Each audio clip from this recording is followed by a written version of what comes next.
Hey, what's up, garden friends? Jeff your Tropical Plant Party. Hope everybody's doing well. I'm great. It's time to plant up my clam. Usually every year I pot this big old clamshell up, fake clamshell up, with just succulents. Alright, well, this year I'm doing things a little bit differently. That's because where I put this, which is like up high on the edge of a wall, the sprinklers kind of hit it a little bit, and the succulents don't always do that well. I would need to put this on the ground in order for it to stay out of the way of the sprinklers and for it to stay dry. And I don't want it on the ground. I want it to be up and elevated where you can kind of see its structure and form a little bit better. What I've done here is I've gone through, I have picked out my plants. Not really any compatibility issues here, but we'll talk about it a little bit. But first, I'm just going to go ahead and get it planted up.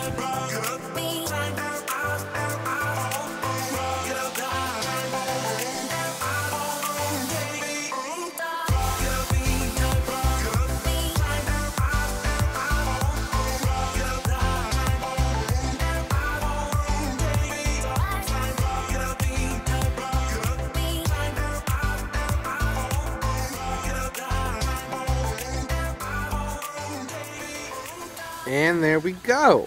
Alright, all done. What do we think? I have mixed emotions, and I think that's just because I'm so used to always having succulents in here. There's still the lemon coral sedum, which is succulent. Otherwise, I mean, I guess the diamond frost euphorbia is technically succulent too. Anyways, I didn't think it was going to work that well to do succulents in this year. There's a fairly decent variety of plants in here. Generally, I prefer to have the same thing drooping through these scalloped pieces of the shell. I only had 2 of the lemon coral sedums. I've had trouble coming across them this year. I did this. I kind of like the green playing with the purple though. So I guess I should point that out. In the front, lemon coral sedum. It is right there. Lemon coral sedum, full sun to part sun, 3 to 10 inches high. And then, you know, all of their fun information on the back, which is probably not going to show up on camera. They have a mounding trailing habit, grown for their foliage, short 3 to 10 inches, spacing minimum of 8 inches, maximum 12. They're an annual except for in zones 7A to 11B. Fertilize regularly for best results, normal watering needs, full to part sun, like I said before, deadheading not necessary because, I mean, it's not really flowering for you anyways. And yeah, okay. That's the basics of the lemon coral sedum. Typically, I would not mix a sedum in with these other plants that like, I guess just a normal amount of water. Nothing in here really needs a heavy amount of water, but sedums are usually more of a drought-tolerant plant. My experience, however, with lemon coral sedum has been that it seems to do very, very well with regular irrigation. When you grow them in more of a dry area, sometimes they actually get a little bit wimpy and kind of odd looking, a little bit off. So these actually look better with regular irrigation, like I've said multiple times. Okay, and then in these other scallops, in these other pieces of the clamshell, this is Setcrecia pallida variegata. It's just a variegated purple heart plant. Purple heart plant or wandering yew. I love the variegated version of these. When these get more sun, they will get like hot pink and really cool looking. However, the variegation does not always hold with the plant. They lose it fairly often. I planted a lot of these before, and only a few of them over multiple years have kept their variegation. But it's okay. It's pretty enough. Even if the variegation only lasts for a year, I'm fine with that. It's pretty. Oh, and then the Setcrecia pallida purple heart plant. These are what I would consider a tender perennial below zone 8. I have had them regrow for me here in zone 6B in a really warm spot. Maybe they reseeded, I don't know. But I'd say 7B and up should be good for you. These will spread and trail, and I mean, they can take over an area. So if you live someplace and you're growing this as a perennial, be mindful of that. They're excellent hanging baskets coming over the front of your pots. Just an overall awesome plant that does well from anywhere from full sun to part shade. I have best results in part sun to part shade, right around the 4 to 5 hour mark morning sun. And that's just because sometimes it gets pretty toasty and they kind of cook up a little bit, and that may be because they're potted and above pavement where I'm growing them. And in the center is New Guinea impatient, and the variety is called Magnum Wild Salmon. There she is. Oh, she's pretty and fancy. Looking a little bit rough. So is one of these diamond frost euphorbias. I just kind of grabbed the last ones they had at the nursery. It's like, whatever, they're tough plants, they'll fill out, they'll be fine.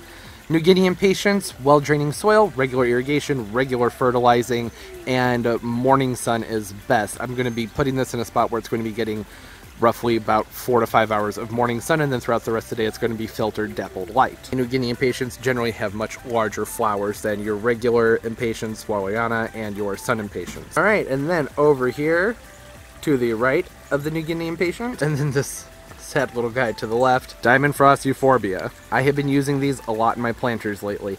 They fill out nicely, 12 to 18 inches. They're drought tolerant to an extent. They have a mounding habit. They'll bloom for you from the time you plant them to frost, medium 12 to 18 inches high, maximum spacing of 12 inches, minimum of 10. These are perennial zones 10 and up. Otherwise, you grow them as an annual. Fertilize regularly for best results. Normal watering, fold apart sun, deadheading not necessary, drought tolerant. Yes, Euphorbia, succulent, and drought tolerant. But again, just like with the lemon coral sedum, a versatile plant that seems to do fine with regular irrigation as long as the soil doesn't stay sopping wet for a long time and it drains freely. This dirt, I didn't want to clean it up because my little, I have this little broom thing I use and it disappeared and my hands were finally clean, but it's driving me crazy.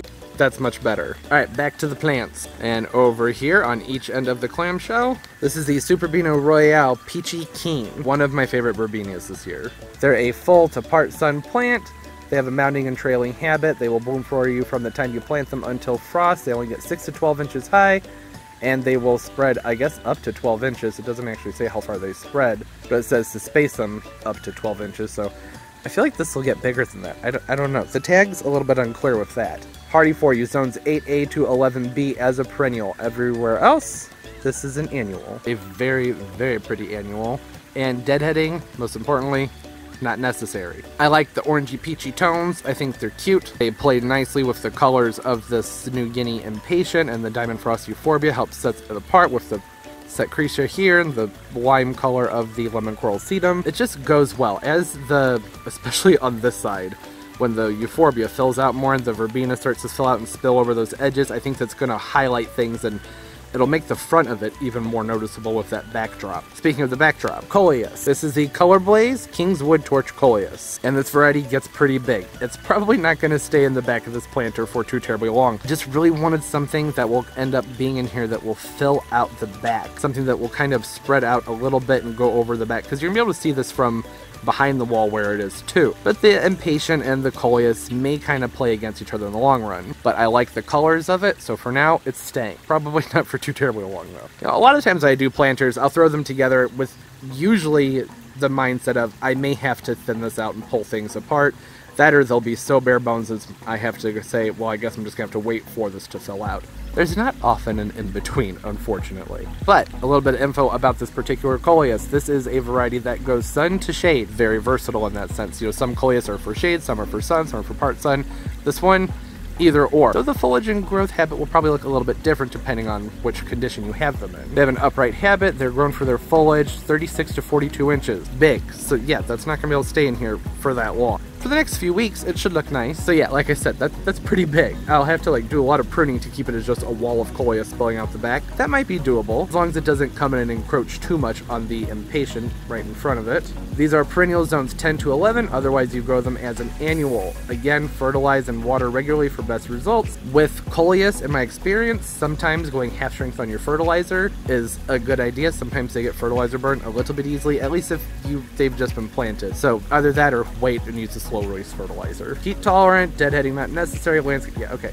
Blah, blah, blah, blah. So here's the thing with Coleus. If you want them to get nice and bushy, to really keep them from getting leggy, when you start to see a bloom stalk on them, snip that off. In fact, with this plant, I'm taking this whole thing down just a smidge. Actually, I'm gonna go down one more right there. I know that might seem a little bit dramatic, but this is going to encourage the plant to fill out from the side. Same thing with this piece of it over here. The flower is gonna go. I'm just doing that to show you, and I'm gonna cut it so it's just has like one node right there. As I was saying, this is done to just encourage it to be more bushy and not get tall and lanky. Oh, and I may or may not have tossed a crystal in there just because it's shiny and pretty. I also normally would put a layer of gravel down in this. It's already so full, I don't know that I need to, but I might still put a little bit in the front of these pockets here just to keep the water from flowing out too much when it's being watered. There it is, all done. It's just a whole different vibe from when it's had succulents in it, but it's a different vibe and I still like it. Like the color contrast, it's just different from what I'm used to. And the other thing that's nice about it is I got to put a lot of some of my favorite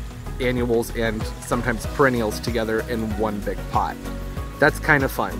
That's also gonna do it. Just toss this together. I wanted there to be a lot of color. I always, of course, love the depth that the Diamond Frost Euphorbias add to these things. Fun, airy, foamy. Is foamy the right word? foamy sea foam, ocean, clam, fake clam, whatever. Yeah, let me know some of the fun arrangements you've been working on, some fun things you've done with these plants. How do you feel about coleus? I think I'll probably end up taking that out, to be honest, but right now, that's where it's staying. Don't forget to leave the video a thumbs up. It helps so much. I really appreciate every single one of those. It means a lot to me. Thank you very much. Subscribe as well. I upload multiple times a week. Actually, I should point down here. Subscribe down there. This is just a reminder, but it's right down there. Click down there to subscribe. I upload multiple times a week. I'll link all my social media stuff down below, down there in the roots of the video. Follow me, I'll follow you back. It's a lot of fun looking at each other's plant pictures. Alright, above all else, most importantly everybody, as always, keep on growing. Bye bye.